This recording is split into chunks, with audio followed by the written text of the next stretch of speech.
session. This is the second session I've run this morning, along a similar theme, all related to creativity and innovation, and this one in particular around co-creation.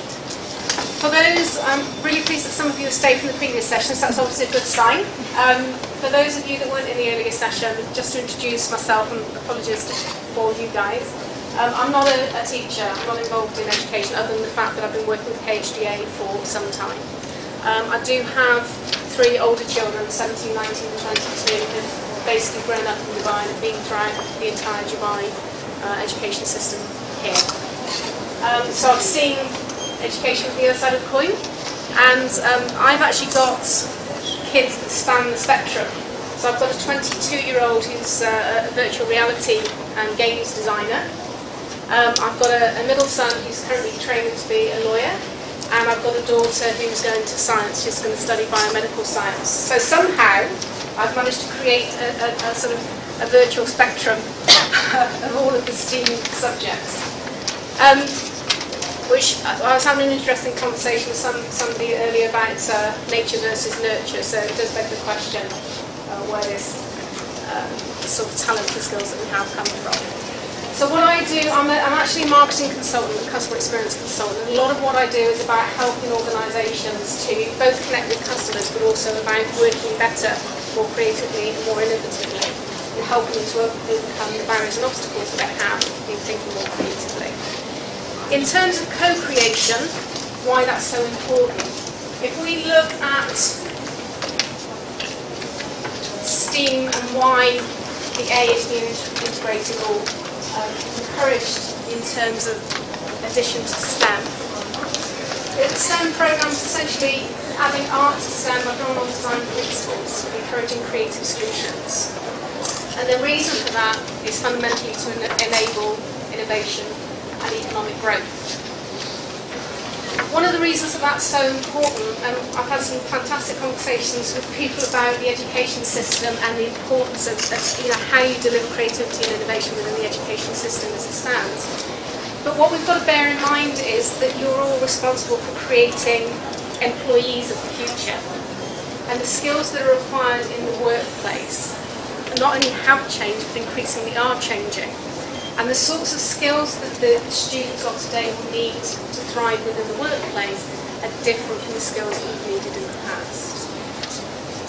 The concept of STEAM came out of Rhode Island School of Design, and one of the things that they were interested in doing was ensuring exactly as it says here, that those more creative and innovative skills were being applied within industry and employees would be looking for those skills. In the earlier session, I got people to think about our own creativity and our own innovation, and getting people to think about how the brains work, and getting them to think about how we create our own roadblocks. In this session, it's more about how we work with other people, because the reality is we all do have our own strengths and weaknesses, and bringing different mindsets together is one of the ways that we can co-create better solutions.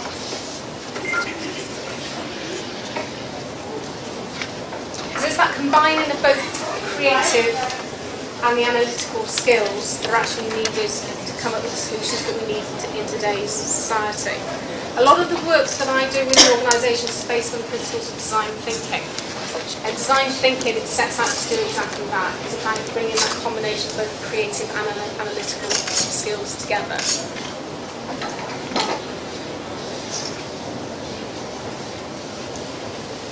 And one of the principles of design thinking is about co-creation. And co-creation is about how we actually tackle some of the more complex problems that we as individuals wouldn't necessarily be able to tackle and be able to deal with. What I'm going to show you is a very short video that for me is one of the best examples of co-creation, and it comes from the world of science. Okay? I'll let the video tell its own story to you.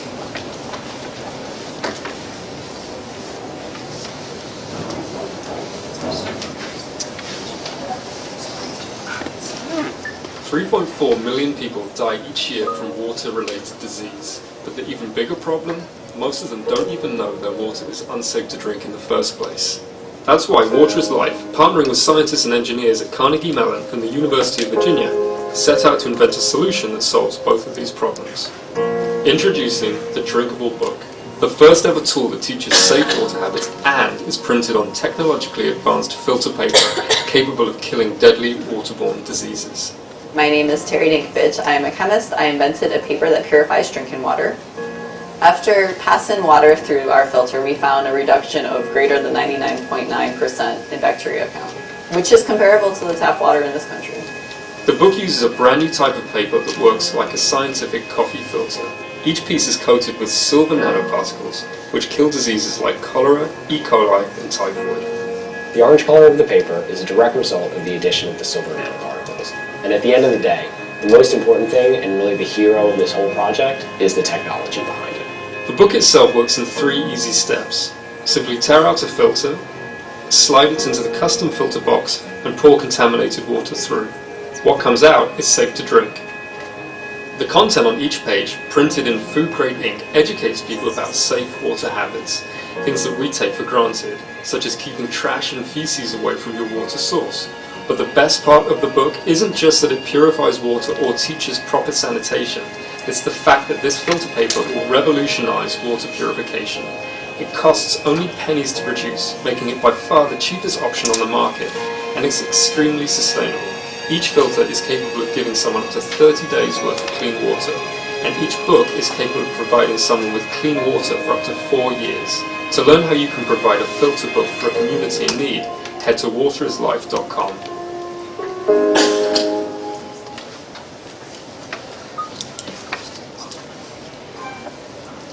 Okay, so that project around the Drinkable Book is an example of how the science industry came together with an advertising agency as we partnered within the university to come up with a solution that scientist in her own right wouldn't have been able to achieve. So it's taking those basic ideas and actually working with people with a different mindset, so creativity and the analytical skills, and bringing them together to create something that simply transforms into something quite exceptional. Okay? There are lots of examples about how co-creation can be of benefit and value. How many of you have been through an MRI scan? Okay? Was it a pleasant experience? No? There have been huge problems with MRI scanners in children. And in one study it was discovered that for paediatric cases, over 80% of children were being sedated before they could go into one of the MRI scanners. And the impact of that, not only were the children scared, very upset, they would need to have additional technical teams, the anesthesiologist on hand, etc. And what was also happening was some children would be so scared that their appointments would be cancelled and they'd have to come back. So huge repercussions for the hospitals themselves. One of the individuals who's been responsible for designing MRI scanners for well over 20 years is a guy called Doug Dietz. And he'd been happily producing these MRI scanners for years and years and years. He attended a design thinking course with a very renowned design thinking organisation called IDEO. And as a result of that, it caused him to rethink what he was producing. And one of the elements of design thinking is about empathy, how you connect with your customers. He took a visit to one of the hospitals where his scanner had been put in place, and it was through that process and speaking to doctors and nurses that he discovered this huge problem around sedation.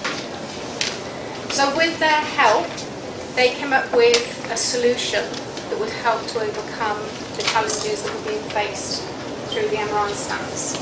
And this is the solution that came out as a result of that collaborative process. Okay? There are now a whole series of these fantasy-based MRI scanners. And not only are the MRI machines themselves redesigned, but the doctors and nurses also go through a character-building process. They tell a story. So if, for example, it's the pirate ship, they'll be dressed up in pirate hats, etc., etc. So as the child comes in, the child is no longer going into this big scary MRI machine, but they're asked to walk the plank and things of this nature. Okay?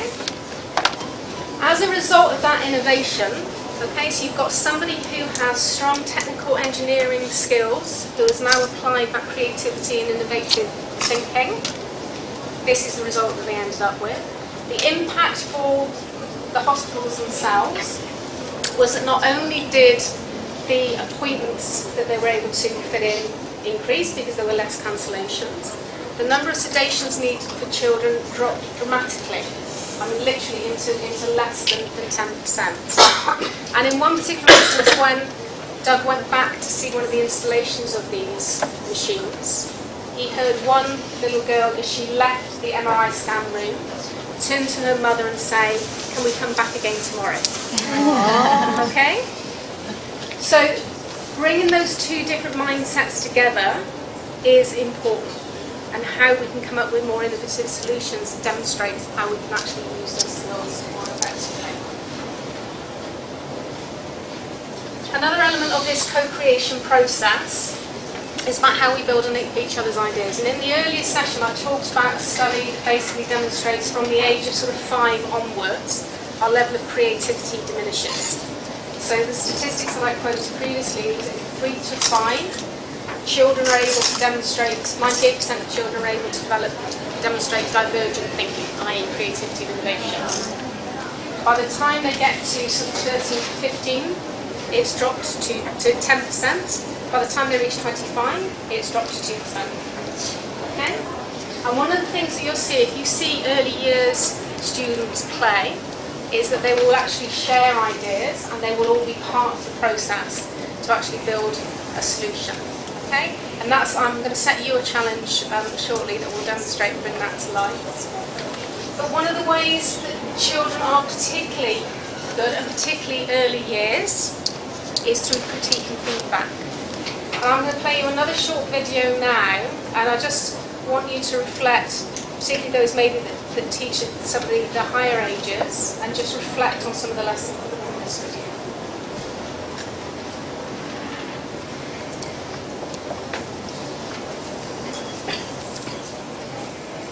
What would you guys say to teachers if they're not getting high quality work? Could they learn something from this, and what would you say to them that they could do differently? This is a story called Austin's Butterfly, and it's a true story about a first grade boy, and his name is Austin, and he goes to school, or used to go to school, in a town called Boise, Idaho. And in his class in Boise, Idaho, they were studying butterflies, and he had to do a project. His job in first grade was to draw a butterfly, and this is the butterfly that he picked. Austin had to use this photograph as his model, and he had to draw an accurate scientific drawing of this butterfly. This is called a tiger swallowtail. I knew it! Can you tell, Toby, why it's called tiger? Because it kind of has the stripes of the tiger right there. Good. So, here was Austin's job. He was supposed to do a scientific drawing of that butterfly. But remember, Austin was only in first grade. And you know what he did? He forgot to look like a scientist carefully. He got his paper and he just started to draw the image of a butterfly that he had in his head. And he wasn't looking like a scientist, and so this is what he drew. It's not bad, and it is a butterfly, but does it look exactly like this? No, it doesn't yet. It doesn't look exactly like this yet. Luckily, this wasn't a regular school where Austin went. It was an expeditionary learning school, just like Brzunscott School. And so they didn't look at this and say, "Good, Austin, you're done." They said, "Austin, good start. Now we can start giving you critique so you can do a second draft and make it better, and a third draft and make it better, and you can make it much, much closer to this." And he was ready to go. All of the first graders in his critique group sat on the floor like you guys are. And they decided to split their advice into two kinds. First, just the shape of the wings. And then when the shape was right, they'd give him advice about the pattern inside the wings. Alia, what would you say? You can make it much pointier. Good. These wings could be much pointier. Who else would add something? Atak, what would you say? How about the angle? Because, not to be mean about Yes. the angle, it's just not exact, so... Okay, so show me. Come on up here, Atak. Show me what you would ask him to do slightly differently. Like to make it a little longer. Longer where? Draw where you would do it. Right there. Okay, so pull this out longer. Yeah. That's very specific attack. Thank you. Jamila, what would you say? It's like triangle. Good. Jamila, I love that. So you're saying more like a triangle shape. And I agree. Well, you know what? Those first graders came up with most of those same ideas. And you know what Austin said? He said, okay, I'll go try. And he went back to his seat and he drew this. Does this look more like a triangle? Yeah. Did he go out further, like Atak was suggesting? Yeah. Did he add some jaggedness here? Yes. Like Cindy, did he get rid of that bottom thing? Yes. So he did listen to his friends, and he made it better. It's not perfect. Toby, what would you say? I'd say don't put those little tail things so pointed in. I'd say put them more pointed down. Good. Okay, Ethan, what would you say? I think you should make the wings like this, not like this. Okay, he listened to his friends, and they said, this is really a lot better, Austin. That second draft really is better. Yeah, they can make a third one. Good, maybe he could make a third draft. And so he did this draft. That's his third draft. That's his third draft, Hadley. That's just right. Elijah, what do you notice there? Well, one wing's more pointed than the other, and that side is a little bit higher than Good. Coburn? right here. It doesn't have the inside thing still. Ah, okay. Needs a little bit more of that notch. So, do you think maybe he should do a fourth draft? Yeah. Well, that's just what he said. He said, shoot, okay, I got round again. I'll go back and do a fourth draft. He listened. Does it look more even like Elijah was suggesting? Yes. Yeah, and does it look like it's coming out a little sharper, like Cindy was suggesting? And like Attack was saying, it's a little, the angle looks a little better. So now Austin was feeling really good. He said, am I ready to add some pattern? And they said, okay, why don't you try adding some of the pattern? And he did. He's good at it. He is so good. And then they said, Austin, you're ready for color. Let's look at his last draft. And what do you think? Did it come out really good? Yeah. Yeah. Let me show you where he started, just to give you a quick reminder. And then, what do you think about how much progress he made? And Tap, what would you say about his progress? He made like a lot of progress. He persevered doing it. His friends were honest with him. What was it about the kinds of advice that they gave that allowed him to get better each time? Hassan? Well, they told him what was wrong about it. Did they say it's just wrong, or were they more specific? They were more specific, but they weren't mean about it. Great. He Hadley. made 6 drafts. And so, is that something that other kids should learn from? What should we learn from that? He can make other drafts if it's not right. Good. So if it's not right, you can keep doing more drafts to make it better. You just don't use things in your head. You want to use a sharp eye. Good. He used the eyes of a scientist. Great. Okay. So now I'm going to set you all a design challenge. Okay, and this is your opportunity to work together in teams and to see what you can co-create. Okay. We've got so many people in the room. I do have enough packs, but what we might need to do is some of you, if you want people in the back, if you want to join in, is maybe create some space on the table and work together, or you can, if you're happy to sit down on the floor, then you can do that. Can I ask you just to group yourself together in 3s and 4s? Okay? Yes, 3 and 3. Is the science team want to join us? Sure. So I'm going to go around and hand some envelopes out. Can I just ask you, just for now, this is the test to see how disciplined these teachers can be. Okay? Don't open them just at the moment, okay? Until I say. Okay? Is this 2 groups?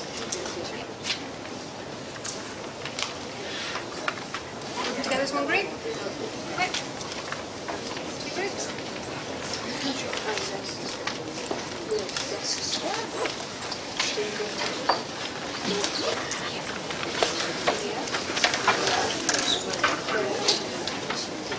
something?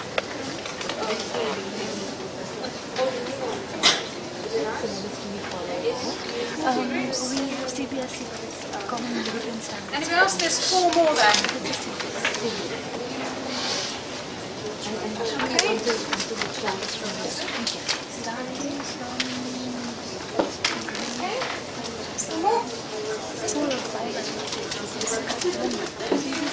Alright. Okay. So let me explain what you're going to find inside your pack. So inside your pack you will find one small piece of paper, which is your challenge. And that challenge is to tackle a particular, slightly complex, and it's to tackle something that will have benefit to society as a whole. Okay? The materials that you've got in your pack, you have something that will act as a fastener. All the packs are slightly different. Okay, so don't look in the packs just yet. Okay?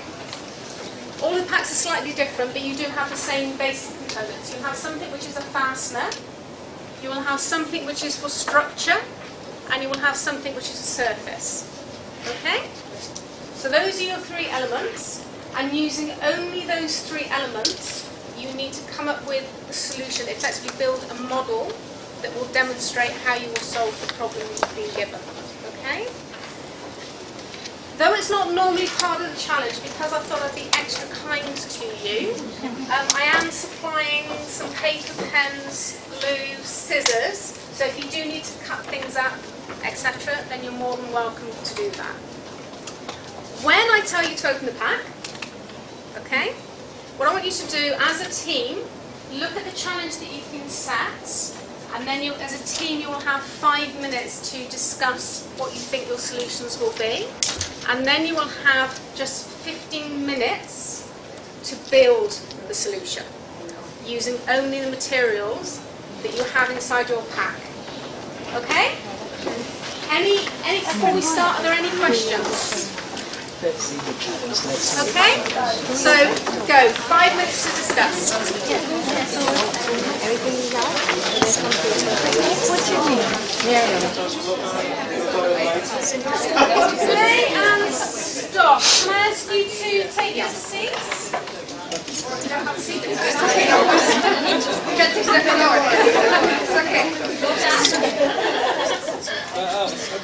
So I need to share with you, this is my 2 favourite quotes, and I'm going to borrow this team here. At the start of the process, what I heard was, we need a scientist. And not 5 minutes later, I heard, I'm trying to be more creative. Yeah? It was a perfect example of how we need to bring the 2 different mindsets together. Each of you, there were 5 different challenges that were repeated amongst the pack. So in theory, there are about 3 different versions of each one. And I know some of you have already started to sort of mingle around and have a look. It's really interesting how the same challenges have been approached in slightly different ways. Yeah? And you had slightly different materials, but it didn't make a huge difference. You still had the same basic elements. We don't have very long left, but what I would like is if some of you can share, just to show that diversity a little bit. So, can I ask? Okay, so what was your challenge? How to improve communication at work. Okay. With the different signs. And the stand, that we can put in the stand. Okay. If we are in the science lab, we are going to put this sign. We are I left the room for the PC, for example, I put this one. Okay. If I am in the meeting room, I put the other one. So the one who will come to my desk, even know that I am there. That's exactly where you are. Yeah. Okay. Perfect. Well done. Okay. Another team with the communication challenge. Yeah. The same one. Okay. So what was your solution? We made a board and putting it at the place entry point where everybody's coming in so that it's mostly visible. And using 2 colors, this is to denote when a new information is put in. Okay. And here we've already given with a different color name tags. So once you've read it, just put it up there. Okay. What was your challenge? How might we keep a new board stable in place without any electricity? Okay. And what was your solution? We made a little kind of thing when there's like we didn't have time to put a curtain thing on, so the baby would go in there. Okay. And then you could open it up to go and like see how they are. Okay. And then trap the meat and then just let the baby freeze. Okay, so it's basically body heat that's being used as a way to generate the warmth. Okay, perfect, well done. Okay, anybody else have the electricity baby solution?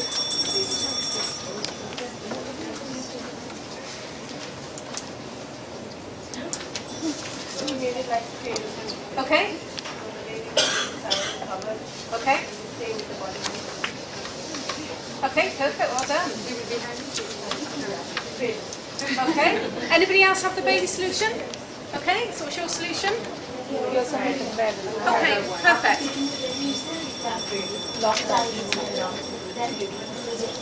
Awesome, okay. Brilliant, okay.